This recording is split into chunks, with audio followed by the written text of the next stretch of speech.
হ্যাঁ ধরবে ধরবে কি আছে, যাবে টাকা দেবে। কজন আছে সেটা দেখো, দেখে মাথা পিছু কি জিনিস দিচ্ছে।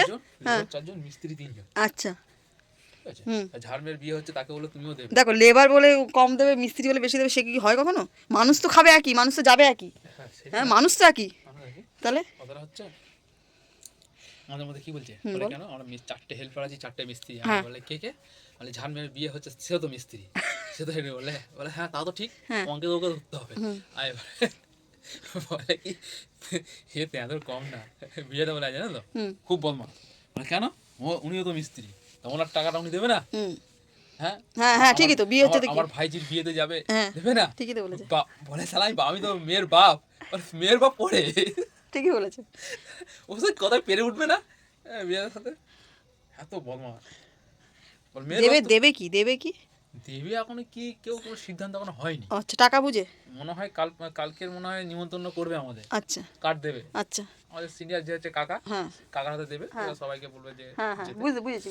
এবার রামদা বলে একজন আছে, আমাদের সাথে কাজ করে না, মানে বন্ধু বান্ধব সব, উনিও থাকবে। নমস্কার, এসপি সংসার নতুন একটি ব্লগে আপনাদের স্বাগত জানাই। আবার চলে আসলাম নতুন একটি ব্লগ নিয়ে। এত পীড়িতের গল্প কি জানেন?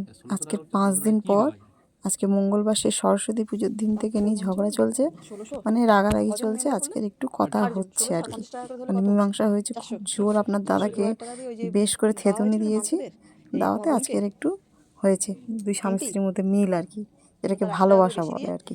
তাই এতদিনের গল্পটা আজকে মন মন ভরে করে নিচ্ছি আমরা, পেন্ডিং গল্পগুলো আর কি।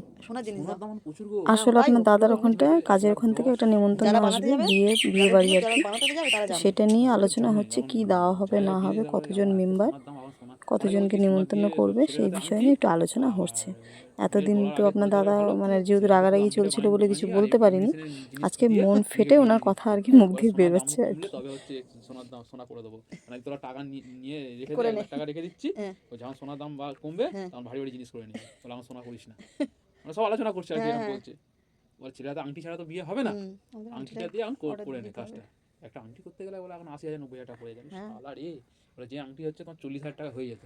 আমি শুনে হয়ে যাচ্ছে, মানে কি বলছো? বলে কোথায় গিয়ে দাঁড়িয়ে জানো, 1,30,000 ছিল, সেখানে 1,30,000 থেকে কমে কমে এখন 1,10,15 এসছে। মানে কি বলছো? ছিল 70-75, বলো 70-75 হলে তো লোক তো হাসতে হাসতে করবে। সে কি বলে, হ্যাঁ ভরি ভরি সোনা অত দাম, বলে হ্যাঁ। তো রাতের গল্প রাতেই শেষ, এবারে চলে এসেছি পরের দিন। এই যে 1:45 বাজে, ওদিকে আমরা রান্না চাপিয়ে দিয়েছি, টিফিন আর কি বাচ্চাদের জন্যে। ছেলে এখনও ঘুমোচ্ছে, ওঠেনি। মেয়ে তো বাথরুমে গেছে, ওকে বলছি ওর 8টা বাজে, সে আর ওঠে আর না, মা তো দাঁড়িয়ে আছে বাইরে। তো এদিকে আমি তরকারি বসিয়ে দিয়েছি, ভাত প্রায় হয়ে এসছে, তরকারি বসিয়ে দিয়েছি, আলু কুচিয়ে, পেঁয়াজ কুচিয়ে, ডিমের ভুজি করে তরকারি করছি আর কি। ওরা দুজনে টিফিনে নিয়ে যাবে। কালকেকার অনেক তরকারি রয়েছে, আজকে কি রান্না বান্না আদেও হবে কি না জানি না। এই ডিমের ভুজি করে রেখেছি, 2টো ডিম দিয়েছি আর কি।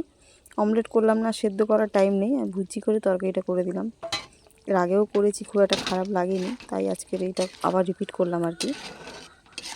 ছেলে উঠে বাথরুমে গেলে চা বসাবো, কারণ গতকালের কটা রুটি আছে, মানে রুটি পরোটা নয়, হাতে বানানো রুটি আছে, ওই দিয়ে চাটা খাওয়া হয়ে যাবে। তো দেখি কখন যায় ছেলে বাথরুমে উঠে।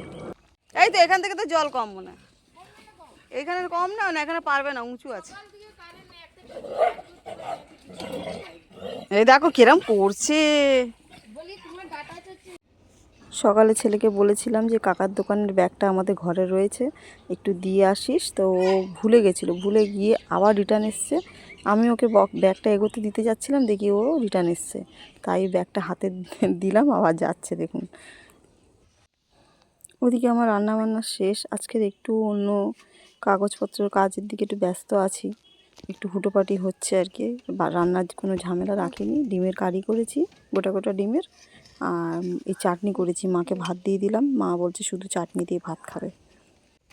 আর এমনিতেও গতকালের প্রচুর তরকারি, বললাম 2 রকম তরকারি রয়ে গেছে, পালং শাকের চচ্চড়িটা আর যে কাঁচকলার কোফতাটা ছিল রয়ে গেছে, ওই দুটো গরম করে রেখে দিয়েছি, দুপুরবেলা আমরা খেয়ে নেবো। আর ডিমের কারিটা সবাই মিলে রাত্রে খাবো। একটু আলু ভাজার ইচ্ছা ছিল, কিন্তু আমার মানে কি বলুন তো, একটু অন্যদিকে কাজের চাপ থাকলে, মাইন্ডটা অন্যদিকে ঘোরা থাকলে না, কাজে একটু স্লো হয়ে যায় আর দুর্বলতা মনে হয় যেন, সেই কারণে আর বেশি কিছু বাড়ালাম না। থাক, একটু বলবো কষ্ট করে খেয়ে নে, এই আর কি। আর সত্যি কথা বলতে আপনার দাদার সাথে গতকাল প্রচণ্ড ঝগড়া করেছি, আর আমার তো চেঁচানো বারণ, চেঁচিয়েছি বলেই হয়তো আমার আজকের প্রচণ্ড পেটটা, তলপেটটা যন্ত্রণা করছে আর কি। যে ব্যথাটা আগে হতো, ভারী হয়ে থাকতো, পেটটা ব্যথা করতো, সেটা আজকের করছে। তো সেটা অসুবিধা কিছু নেই, আমি বুঝতে পারছি সেটা যে কালকে চেঁচামেচির জন্যই হচ্ছে, আর কোনো ভয়ের কোনো কারণ নেই। তো আর কিছু করার নেই, মেয়ে ছেলে মানুষ, মাথা ঠান্ডা রাখতে পারি না, কিছু কিছু বিষয় একটু বেশি কথা বলে ফেলি আর কি। তো এই চলছে আর কি। আজকে বুধবার, আগামী দিন বৃহস্পতিবার, আপনার দাদা, ছেলে মেয়ে সবার ছুটি আছে। ইচ্ছা আছে একটু কড়াইশুঁটির কচুরি করব।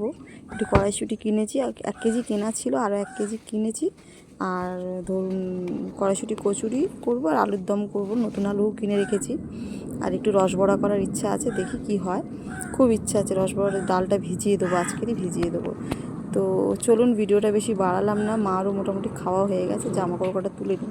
ভিডিওটা বেশি বাড়ালাম না, যদি ভালো লেগে থাকে লাইক কমেন্ট শেয়ার করে সাবস্ক্রাইব করে পাশে থাকবেন, আর যদি না ভালো লাগে তো স্কিপ করে চলে যাবেন। আর সবথেকে গুরুত্বপূর্ণ বিষয় কথাটা বলছি যেটা, আপনারা সবাই কিন্তু ভালো থাকবেন, সুস্থ থাকবেন, সাবধানে থাকবেন, ঠিক আছে? কেমন?